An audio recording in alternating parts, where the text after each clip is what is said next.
ಕಾಲವಷ್ಟನೆ ಮುಂತಾದನು ಉಂಟು. ನಿನಗೆ ಕಾಲ ಬರ್ತದೆ ಅದು ಇದು ಕಣ್ಣನು ಅರ್ಜುನನೆಂಬ ಹಾಗೆ ಅಮ್ಮನ ಬದುನಲ್ಲಿ ಸುರರೆಲ್ಲ ಮಂಗಳ ಮಂಗಳ ವಿಂಗಡವಿಂಗಡವಾಗಿ ನೋಡುತ್ತಾ ಇದ್ದಾರೆ. ಇಂದಿನ ನಿರ್ಣಾಯಕವಾದಂತ ಯುದ್ಧದಲ್ಲಿ ಅರ್ಜುನನ ಕಣ್ಣನೆಂಬುದು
ಗುರುಧಾರುಣಿಯಲ್ಲಿ ಏರ್ಪಡಿಸಿದಂತಹ ನಿನ್ನ ಕೈತಲಕವನ್ನು ಕಂಡು ಮನಸ್ಸ ಸಂತೋಷವನ್ನು ಪಟ್ಟಿದ್ದೇನೆ.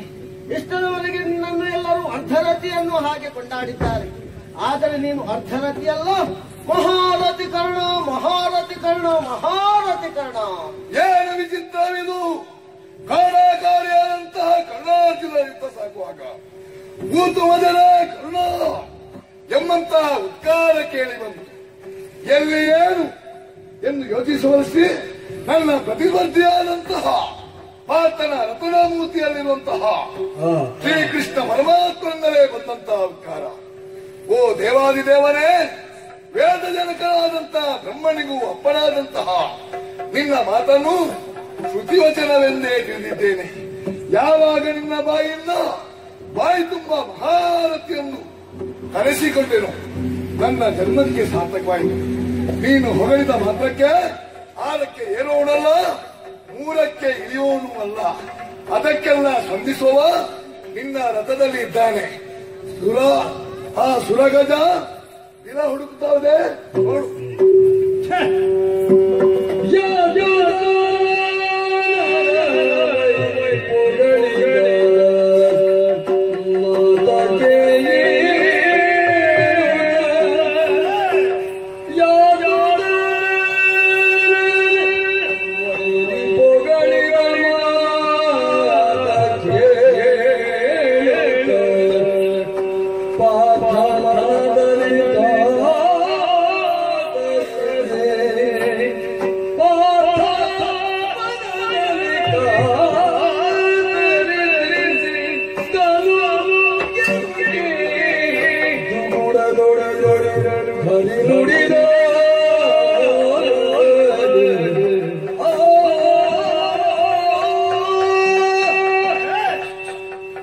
ಏನಾಶ್ಚರ್ಯವಿದು!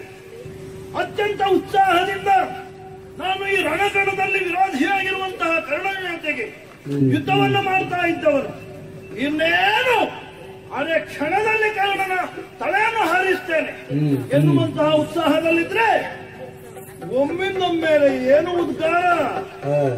ನನ್ನ ವಿರೋಧಿಯಾಗಿರುವಂತಹ ಕರ್ಣನನ್ನು ಹೊಗಳುವಂತಹ ಮಾತುಗಳು ಕರ್ಣಾಕರ್ಣವಾಗಿ ಅಥವಾ ನನ್ನ ಕರ್ಣಕ್ಕೆ ಬಂದು ಹೊಡೆಯುತ್ತಾ ಉಂಟಲ್ಲ. ಅಬ್ಬಬ್ಬಬ್ಬಬ್ಬ, ಏನು ಶಬ್ದ ಭಂಡಾರ, ಏನು ಶಬ್ದ ಭಂಡಾರ! ಇದು ಎಲ್ಲಿಂದ ಹೊರಡ್ತಾ ಉಂಟು ಈ ಉದ್ಗಾರಗಳು ಎಂಬ ಹಾಗೆ ನಾನು ಯೋಚನೆ ಮಾಡಿದ್ರೆ, ಓಯ್ ಇದು ನಮ್ಮಿಂದ್ರಿ ಯಾತುದ ನವ ವೈರಿ, ನನ್ನ ರಥದಲ್ಲಿರುವವ ನನ್ನ ವೈರಿಯನ್ನು ಹೊಗಳ್ತಾ ಇದ್ದಾನೆ. ಹಾಗಿದ್ರೆ ನಾನು ಮಾಡುವ ಯುದ್ಧ ನಮ್ಮವನಿಗೆ ಬೇಡ ಅಂತ ಇದ್ರೆ ಮತ್ತೆ ಇನ್ನು ಯಾರಿಗೆ ಯುದ್ಧ ಮಾಡುವುದು? ಹಾಗಾದ್ದರಿಂದ ಯುದ್ಧ ಮುಂದುವರಿಸುವುದರಲ್ಲಿ ಯಾವುದೇ ಅರ್ಥ ಇಲ್ಲ. ಗಾಂಡೀವವನ್ನು ಕೆಳಗಿಳಿಸಿ ಸುಮ್ಮನೆ ಇರ್ತೇನೆ ನೋಡೋಣ.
ಆ ಯುದ್ಧದಲ್ಲಿ ಭಾರತನಿಗೆ ಜಯಲವನ ಲಭಿಸ್ತಾಳೆ ಅನ್ನುವ ಹಾಗೆ ನಿರೀಕ್ಷೆಯಲ್ಲಿದ್ದೆ. ಆದ್ರೆ ಆ ನಿರೀಕ್ಷೆಯೆಲ್ಲ ಹುಸಿಯಾಗಿ ಹೋಯ್ತಲ್ಲ. ಯುದ್ಧ ಮಾಡಬೇಕಾದಂತಹ ಪಾರ್ಥನೆ ಕೈಯಲ್ಲಿರುವಂತಹ ಧನುಸ್ಸನ್ನು ಕೆಳಗಿಳಿಸಿ ಸುಮ್ಮನೆ ಇಟ್ಟು ಬಿಟ್ಟಿದ್ದಾನೆ. ಯಾಕೆ ಹೀಗಾಯ್ತು ಪಾರ್ಥ? ನಿನ್ನ ಮಾನ ಹೋಗುವಂತಹ ಕಾರ್ಯ ಏನಾಯ್ತು? ಅಲ್ಲ, ನೀನು ಈ ರೀತಿಯಾಗಿ ಕುಳಿತಿರ್ಬೇಕಾದ್ರೆ ಏನಾದ್ರೂ ಮಾನಹಾನಿ ಆಗುವಂತಹ ಪ್ರಸಂಗ ಇರಬೇಕಿತ್ತು. ಆದ್ರೆ ಅಂತಹದ್ದೇನು ನನಗೆ ಗೊತ್ತಾದ ರೀತಿಯಲ್ಲಿ ನಡೆಯಲಿಲ್ಲ. ಅಲ್ಲ, ನಾನಿರುವಾಗ ನಿನ್ನ ಮಾನವಗವನ್ನು ಮಾಡುವಂತಹ ಸಾಮರ್ಥ್ಯವಂತರು ಯಾರಿದ್ದಾರೆ? ಅದಷ್ಟೇ, ನೀನು ಬಿಟ್ಟರೆ ಬೇರೆ ಯಾರು ಮಾಡು ಅಂದ್ರೆ ಪಾರ್ಥ ನೋಡಿದೆಯ ಮುಂದೆ ಕರ್ಣನನ್ನುವಂತಹ ಸಾಮರ್ಥ್ಯವಂತ ಈ ಹೊತ್ತು ಯುದ್ಧವನ್ನು ಮಾಡುವುದಕ್ಕಾಗಿ ವಿದ್ಯೋತ್ಸಾಹದಿಂದ ಇನ್ನೇನು ಅನ್ನುವಂತಹ ನಿರೀಕ್ಷೆಯಲ್ಲಿದ್ದಾನೆ. ಅದೆಲ್ಲವನ್ನು ಹುಸಿಗೊಳಿಸಿ ಕೇವಲ ಸಾಮಾನ್ಯನಂತೆ ತಲೆ ಕೆಳಗೆ ಹಾಕಿ ಚಿಂತೆ ಮಾಡ್ತಾ ಇದ್ದಲ್ಲ. ಅಂತಹ ಚಿಂತೆಯಲ್ಲಿ ಏನು ಬಾಧಿಸ್ತಾ ಇದೆ ನಿನ್ನ ಭಾವ ಇದ್ದೇನೆ, ಹೇಳ್ಬಾರ್ದೆ. ನನಗೆ ಕೇಳಲಿಕ್ಕೆ ಆಸಕ್ತಿ ಉಂಟು.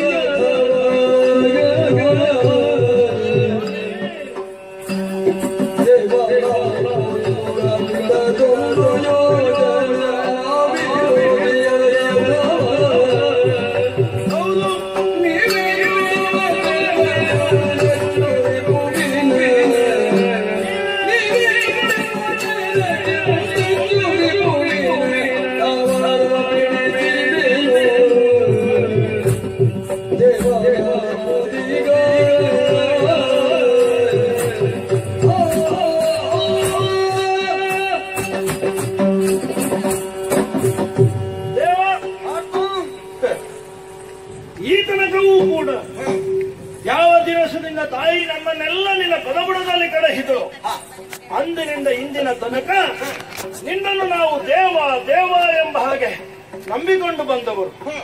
ಭಾವನೂ ಹೌದು, ಸಂಬಂಧದಲ್ಲಿ ಮಾತ್ರವಲ್ಲ, ಹೃದಯದಲ್ಲಿಯೂ ನಿನ್ನ ಕುರಿತಾದಂತಹ ಅಪರಿಮಿತವಾದ ಭಕ್ತಿ